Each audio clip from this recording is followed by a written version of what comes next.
안녕하세요. 중국 주식 전문 채널 찐중토입니다. 직전 영상인 4월 25일 중국 시황에 이어 4월 26일 화요일 중국 시황 업데이트 하겠습니다. 오늘 내용은 4가지. 첫째는 북경시 코로나 전수검사 확대, 둘째는 국무원의 소비 촉진 관련 의견 발표, 셋째는 최근 금융시장 변동성에 대한 인민은행의 코멘트, 넷째는 연화 환율 업데이트입니다. 중국 시황 코너는 원칙상 화면 내용 없이 진행하고 꼭 필요할 때만 화면을 삽입하겠습니다. 네, 중국 증시는 4월 25일 급락한 데 이어 4월 26일 오늘은 하락세가 계속됐습니다. 주요 지수의 낙폭은 상해 종합 1.44%, 심천 성분 1.66%, CSI 300 0.81%, 상해 과창 1.81%, 심천 창업 0.85%. 어제는 모든 업종이 급락했고 오늘은 대부분 업종이 하락세가 계속됐는데요. 낙폭 큰 순으로 PC 하드웨어 7%대, 의류 방직 5%대, 우주 군수, 석탄, 레저 용품, 증권 소프트웨어 4%대, 임업, 화학 원료, 자동차 부품, 교육, 건설기계, 가구, 에너지 장비, 귀금속, 포장, 정유, 기초금속, 가전, 발전설비, 배터리, 태양광, 풍력, 전기차 등이 3%대, 보험, 전자부품, 정밀화학, 가스, 전력망, 제지, 도로, 환경보호, 문화미디어, 농업, 무역, 철강, 반도체, 화학, 섬유, 석유화학, 육로운송, 통신, 장비 등이 2%대, 그리고 전력, 해운, 항구, 소매, 통신, 자동차, 공항, 수력, 인터넷 등이 1% 하락했습니다.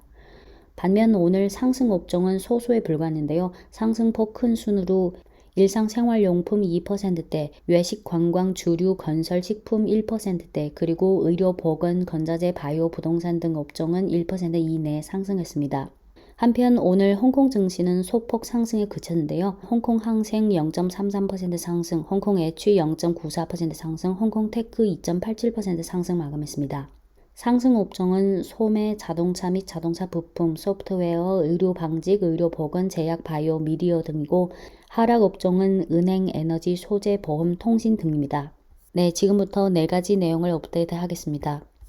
첫째는 북경시 코로나 방역과 관련해 4월 25일 어제 중국 시황 영상과 밑에 고정 댓글로 이미 말씀드린 내용은 북경시 자오양구는 4월 25일부터 25일, 27일, 29일에 한 번씩 PCR 전수 검사를 진행하기 시작했고 26일부터는 전수 검사 범위를 대대적으로 확대하기로 했습니다.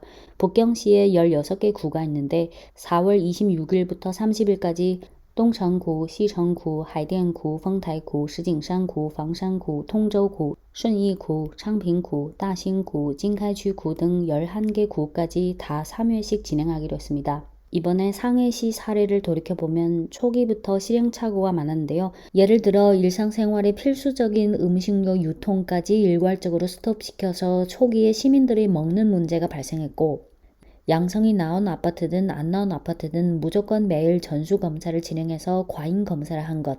기저질환 보유자, 노인, 긴급진료 등 기본적인 의료 시스템을 제대로 확보하지 않아서 사건, 사고가 많이 발생했고 확진자 임시 격리 병동 마련이 미비해서 확진자 이송과 관리 절차에서 많은 문제가 발생했고 상해시 인구 규모 대비 방역 인력, 공무원 및 자원봉사자의 부족으로 각종 문제가 발생하는 등등 초기에 대부분 시민들은 그래도 정부의 제로 코로나 정책의 취지에 되도록 협조하고자 하는 의지가 있었지만 상해시 봉쇄 기간이 길어지고 인내심이 점점 한계에 달하다 보니까 상해시 시민들의 불만과 원망도 커진 건 사실입니다. 이번 상해시 락다운과 지난 3월에 1, 2주 봉쇄한 후 해제한 심천시의 사례를 비교해보면 그 차이를 더 실감할 수 있는데요.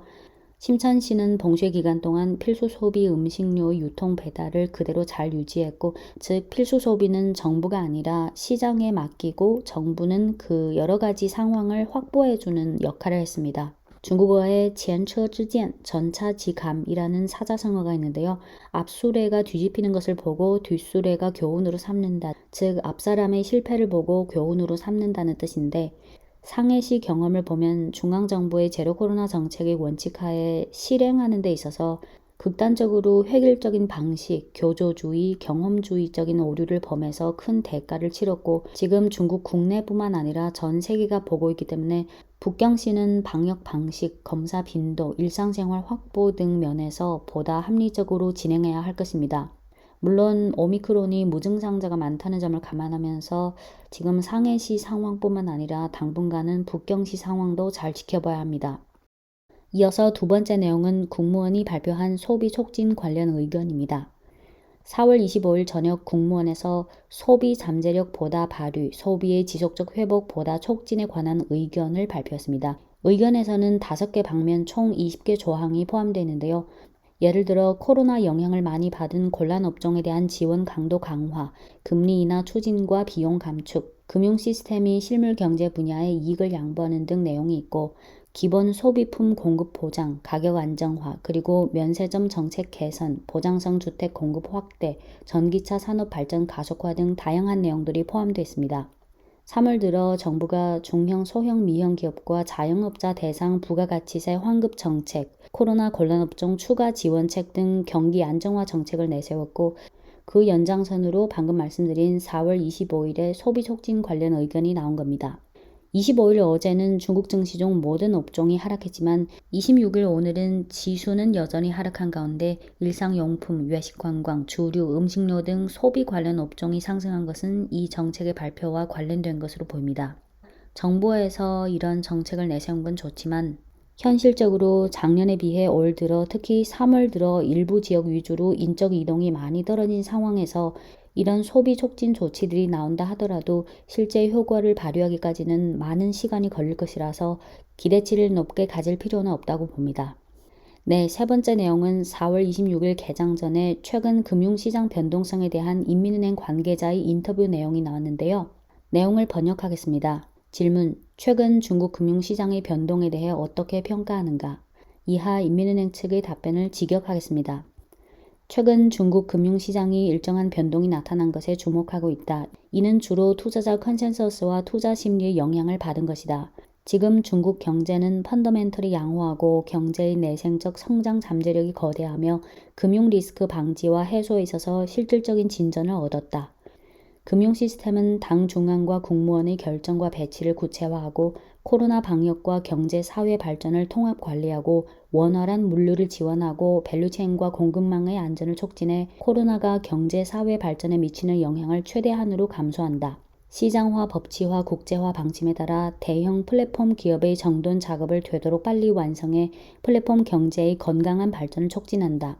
인민은행은 온건한 통화정책이 실물경제에 대한 지원 강도를 강화하며 특히 코로나의 영향을 심하게 받은 업종과 중형, 소형, 미형 기업, 자영업자를 지원하고 농업 생산과 에너지 공급의 확보 및 확대를 지원하며 과학기술 혁신 관련 재대출과 양로 전문 재대출을 내세우며 1,000억 원 규모의 재대출을 추가해 석탄 개발 사용과 에너지 저장을 지원하고 농업과 소형 미형 기업 대상 재대출과 민간 항공 전문 재대출을 늘린다. 참고로 재대출은 이민은행이 상업은행에 대출한 걸 상업은행이 다시 고객에게 대출해 주는 걸 말합니다. 네, 계속할게요. 유동성이 합리적이고 충분하도록 유지하고 금융시장의 건강 평온한 발전을 추진해 양호한 통화 금융 환경을 조성한다. 네, 여기까지입니다. 참고로 인민은행이나 정부 부처의 발언인 만큼 어떤 형식적인 표현이나 문구가 어느 정도 정해져 있다는 점 감안하시고 이해하세요. 네, 마지막으로 네 번째 내용은 위안화 환율과 관련해 어제 중국 시황 영상에서 말씀드린 내용은 지난 4월 19일부터 25일까지 위안화 절하세가 급속도로 진행돼서 4월 25일 저녁에 인민은행이 5월 15일부터 금융기관의 외환 지급 준비율을 기존의 9%에서 8%로 인하하겠다고 발표했습니다. 26일 오늘은 중국 국내 위안화는 약간 절하됐고 역외 위안화는 계속 절상은 됐지만 절상폭이 기존에 비해 좀 축소되면서 약간은 진정되는 듯한 모습을 보이고 있습니다. 인민은행의 이러한 조치로 환율 안정과 수위 조절에 좀 도움은 되겠지만 아시다시피 지금 미국은 금리 인상 사이클에 있고 중국은 그 반대이고 또 중국은 국내에 여러 가지 굵직한 부담 요인들이 있기 때문에 위안화 절하 압력은 한동안 계속될 것으로 보이고 이는 채권 시장과 주식 시장 투심에 안 좋습니다. 네, 이상 4월 26일 중국 시황과 관련해 4가지 내용 위주로 말씀드렸습니다. 지금까지 중국 주식 전문 채널 찐중토였습니다.